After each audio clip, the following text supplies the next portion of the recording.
Well, my first memory of Jason was, I guess, this really screaming, ugly, irritable little bastard lying in a pram, looking up at his father and unable to speak because he still hadn't found the word for dad, saying I want in his own language, and he's always continued to do that from that day onwards.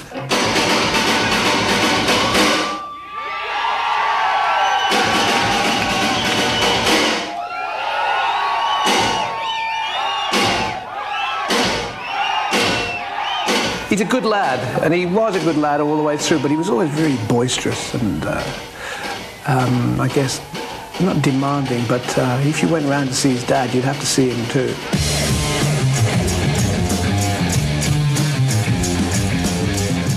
Bonzo had a games room, which you can see in the song remains the same, and with a snooker table. And a big jukebox with all music from every era. Jason's kit was set up by the side of it. We used to come back from wherever we'd been together and all sit down and mess around and start dancing about. The jukebox would be real loud, and Jason would get on his little kit, poor little tot, and he'd have to play all this stuff, you know? I mean, he was better than the drummer with Steely Dan, better than the Temptations drummer, better than Bonzo, better than everybody, because he was sober. And I used to come downstairs and I said, can he put the jukebox on and I played some music, you know? But once you can go back to bed now. No way, mate. I'm playing away. I could carry on all night. Yeah, he's a good drummer. He always was a good drummer. He was good in those days, but he learned from the records. And he just had that flair to do it. You know, he may not have got all the fills right, but he certainly had the attitude. And you could see that when he was, well, I don't know, 4 or 5. I guess the great thing that John taught him more than anything else was to be sparing in the way that he played. I mean, the fact that Bonzo was and is as yet the greatest exponent of true drumming in the rock and roll idiom. Passing that treaty onto his son was the most important thing, really. To be sparing. Let everybody else go mad.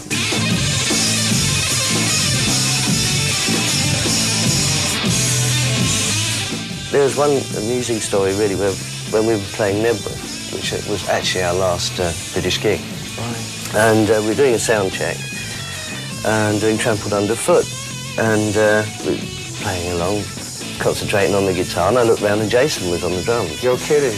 Yeah, it was so John could go out the front and listen to his, you know, sound balance. It was then that we got the complaints from the police because the drums could be heard, I think, 7.5 miles away in the next town.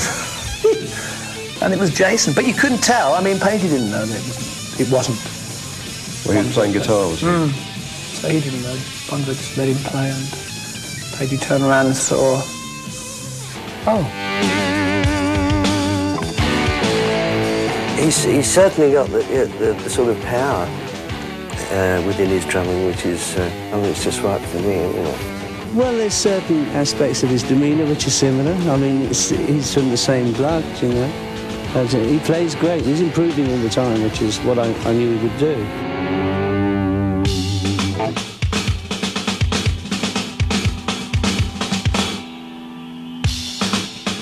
Obviously, the influence of my father is there from the one he taught me at a very early age. But I suppose he hasn't been around now for 8 years, so I've seemed to, you know, not progressed in a way, but I've created my own type of style with him. Obviously, he's the backbone to me. 1, 2, 2, 2, 2, 2. What did it look like? It was quite weird. Jimmy rang me up and said, "These things, I don't know if it's going to happen, but it could be a Led Zeppelin reunion." And I went, "Oh dear, my dream has come true. I'm going to play drums in Led Zeppelin." Oh no, you know, it was one of those things. It was amazing. And I sat in this is so funny, I sat in my front room, my family had a drum store, set my drum kit up in my front room, my little house in England where I live. And I played every Led Zeppelin album and played for 5 to 6 days, playing every album, because I wasn't too sure what they were going to do. And I wanted to get up on it. And here we are. Interview with John Johnston. Take 1. I'm really pissed off, mate. Fingers, very sore. Fingers? 1, 2. We actually had one rehearsal in England, which people probably don't know. I'll say this because it's true. We did have one rehearsal in England, but we did go over about 15 to 20 songs. And